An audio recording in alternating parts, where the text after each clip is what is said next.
the banking sector and the financial sector in general had been devastated by years of crony lending and NPA that had heaped up. And the only narrative about India was what scam was the topic this day, or what the scam would be the other next day. So that was where we started this journey. And a lot of people ask me when I travel abroad and I meet people on what really contributed to India's resilient response during COVID, the pandemic.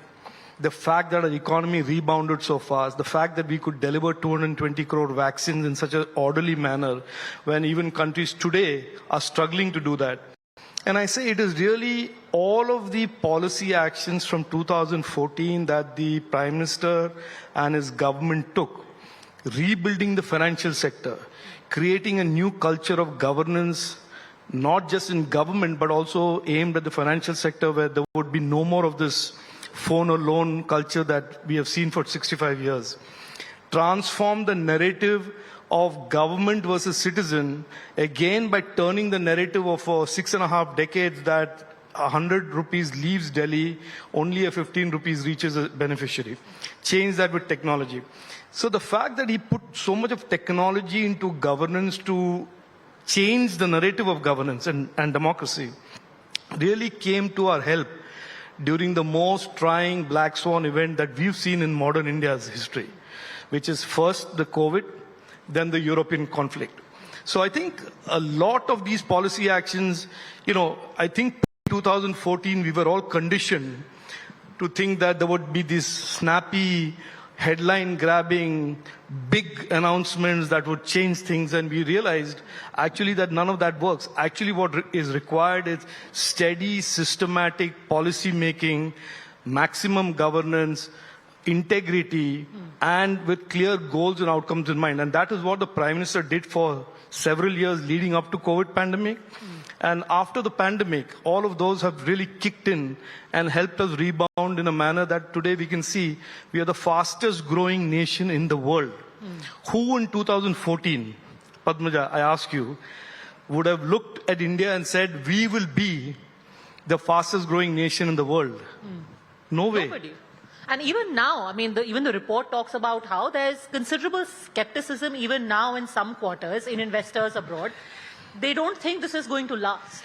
Look, skepticism amongst certain sections of our political class is because I think they are now over-invested in that narrative about skepticism. Let me be more specific, because people also say, it's one thing to create money in the hands of a few, as is popular. 5 दोस्त हैं मोदी जी के, उनके हाथ में सारी wealth accumulate हो रही है, but democracy index is dipping. So this is not a long-term. Look, one of the things about Article 19 and the right to free speech is you can say whatever you want, even if you sound like an absolute idiot. Sorry to use that phrase.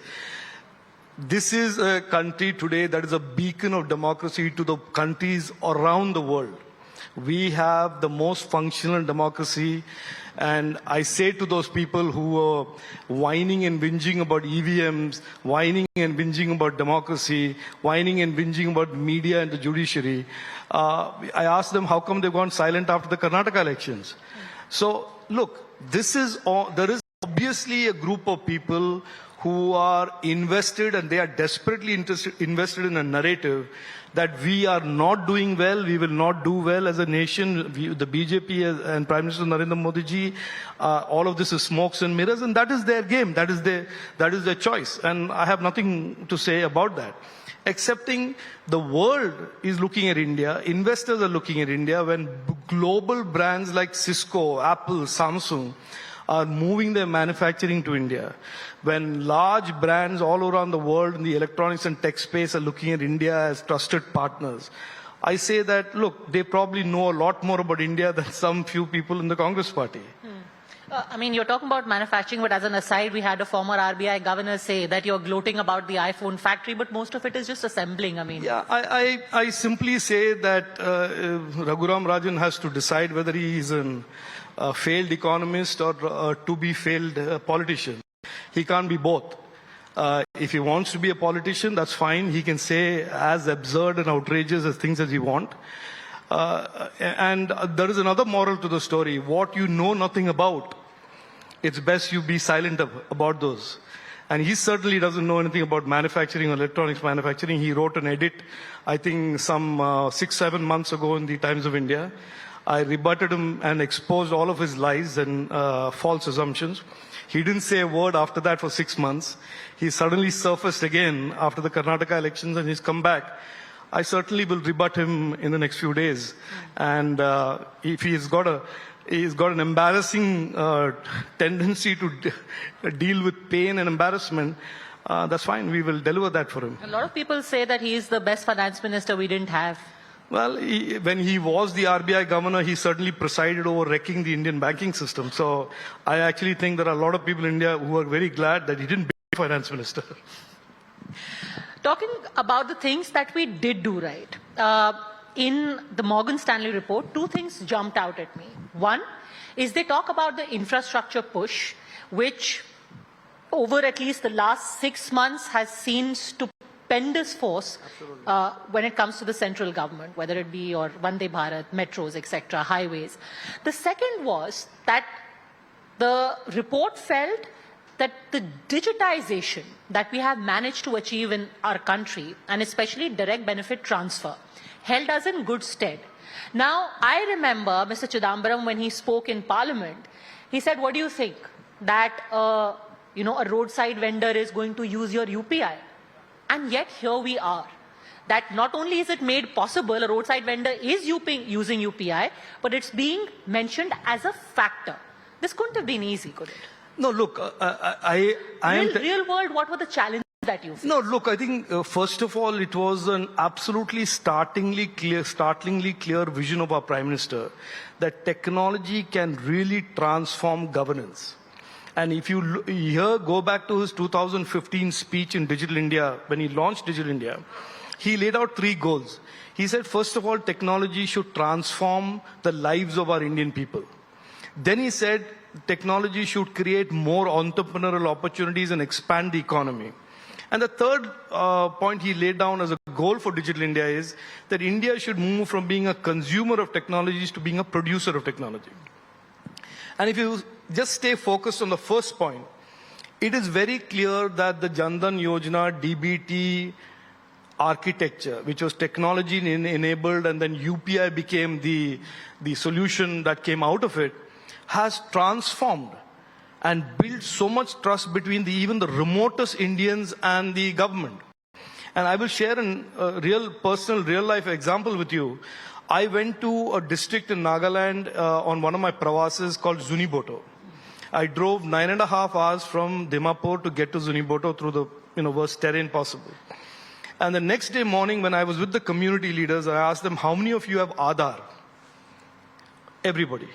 How many of you receive your pensions and your benefits and your payments from the government via your phone and your bank account? 100%. And that is the magic, that is the power of technology that the Honorable Prime Minister has harnessed. And harnessed not to demonstrate some gimmick or some innovation, but harnessed to really transform the actual physical governance process that this country has missed for 65 years. So if you ask me, that power of technology that he brought to government has in turn not just built trust between government and citizen, also spawned a very, very large innovation ecosystem. So if you today look at people saying, how come we have this large fintech ecosystem in India? It is because UPI, which was designed to solve a government citizen problem, has now become this great innovation that the world is recognizing.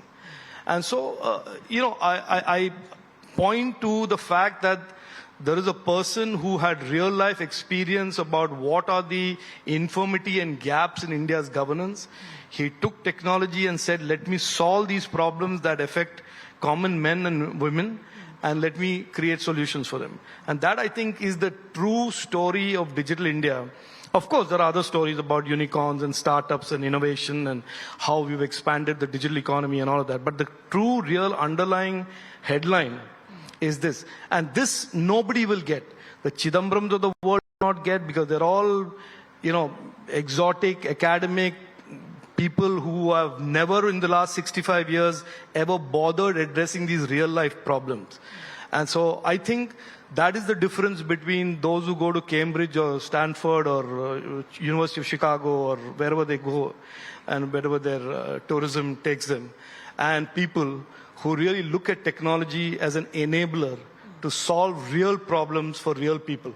But what were the challenges? Because look at the size of our country. Connectivity I think, I was in a similar program some months ago, and there were some foreign delegates in the audience, and they said, but the problem with technology is that it excludes people. And in India, technology has become the power that includes people, is actually enabling inclusion of a kind at a scale that has never been deemed possible. People who are outside the system have been included in the system and are now part of the system, whether they're formally employed, formal employment, or the government benefits. In my opinion, we underestimate Indians and people all around the country's ability to quickly adapt. So a lot of this propaganda of people, with advanced degrees from Harvard and so on and so forth, saying that no, but technology will never work. How do you think an illiterate or digitally illiterate person who's running a street vendor job will ever adapt to UPA? Is actually being contemptuous. Is being patronizing of the innate ability of every Indian given the opportunity to rise, to grow, to prosper. And that is a belief that our Prime Minister has. That if we do the right thing, if we create the enabling environment and tools, people will find the way, learn, adapt, and improve their lives with those technology and tools, which is what we are seeing today. You see, extraordinarily how many people use UPI and QR codes for payments, digital payments. And it is not the big fancy people. It is the common man and the people who are micro entrepreneurs and self-employed on a day-to-day basis that use all of these platforms, because there is no corruption, there is no leakage, there are no charges, and it is absolutely smooth and efficient for them to use with a smartphone. But the adaptation can happen, maybe not always for the good. So while you will have, many people who will take to UPI, there will also be the Jamtara. There will also be the online fraud. So look, this disinformation. I agree with you. And I'm absolutely telling you that we are absolutely aware of the power that technology can do in terms of its good, as well as those who can do bad with it. And that is the nature of the beast. Technology, as we know it, the internet has been always thought of as a force for good. It connects people, it allows people, it empowers people. But certainly, over the last 5 years, the phenomenon of user harm, criminality, whether it's doxing, gaslighting, cyber bullying, or just cyber crime, is also on the rise. And we are now a country with 800 million Indians online. We will have 1.2 billion Indians online by 2025. We are the largest connected nation in the world. And so this is known, this is understood, and we are taking every policy measure, every other step we can by saying that our policy goals are to make the internet in India safe and trusted for every digital Nagrik. And we take that mission very, very seriously. It's a mission that the Honorable Prime Minister has tasked us with. But do you find social media companies, or rather find the government at a better place with social media companies? Because this became quite a sticky point. You said you were battling disinformation. They said you were trying to act like super censor. No, so here is the thing, Padma. I think the world at large has, in a sense, missed regulating user harm that came out of technology for several years and almost a decade. Because all of these platforms masqueraded as innovation. And no government wanted to regulate innovation. So I'm a social media platform, but I am technology, I'm innovation, don't regulate me. And so therefore they continued with that for about a decade and a half, till now people have woken up that these platforms can also cause harm. And therefore we have tried to correct the asymmetry. But everything we have done, Padmaja, we have done in a consultative manner. I have persuaded, the government has persuaded every platform that it is in all our interests to make sure that the internet in India is safe and trusted, that 1.2 billion Indians trust the internet that they operate on, that they consume, that they communicate on. And so therefore, I think there is a large consensus that the internet should be safe and trusted. Now, certainly, I think you're alluding to the misinformation piece. Apart from all of the other harms of CSAM and pornography and religious incitement content that we have put out there as no-go areas for platforms, we've also said misinformation is a dangerous phenomenon. Your fact check. Yeah, and so we've said that the platforms have sought help, that if there is falsehood that is put out there about the government, there should be a way for the government to say, look, this thing is false. And just say that, just to say this is false. It is. But you could be covering your tracks. Sorry? You could be covering your tracks in the name of, that would spell the end of investigative journalism. No, I think the issue is not so much about investigative journalism. You say 1 + 1 is 3, and we say no, but 1 + 1 is 2. Or, for example, as you saw in the recent case, the Washington Post article where there were 1,000 accounts that were posting misinformation that was inciting violence, and they were posting misinformation about the government of India's actions against a particular community. So these are all very dangerous things and trends, and I want to say that we are the first government to prescribe in the rules, in the law, that Article 14, 19 and 21 cannot be violated by any platform. And Article 14, 19 and 21 is discrimination, free speech and right to privacy. So we are actually saying we are custodians of that. We will ensure that those rights are never violated. But for those who try to conflate the right to free speech as being equal to right to misinformation are mistaken. There is nothing in the right to free speech that gives you a license to say lies or pass off misinformation as the truth. And that is not an area that we are going to just take lightly because a few people say, no, but it's the right to free speech. We will certainly argue the point. We will convince them that the right to free speech does not mean misinformation, because misinformation can be weaponized. It can be weaponized against communities. It can be weaponized against an individual. It can be weaponized against governments or people within the government. And that is certainly, we believe, not the correct thing for the Indian internet. But will you be even-handed irrespective of who is the violator? What if somebody in the BJP says? Will you be fact-checking just citizens? So I think part of this is because people haven't understood how this will work. And I'll explain to you how this is supposed to work. If there is somebody who posts something false about a government department, and we are leaving the private sector out of it for the time being, even though there is a demand that you should do fact-checking for the private sector as well, that if there is something false that is put out there by the government, the fact-checking unit will just simply label that content as being false. There is nothing binding on the platform to take it down.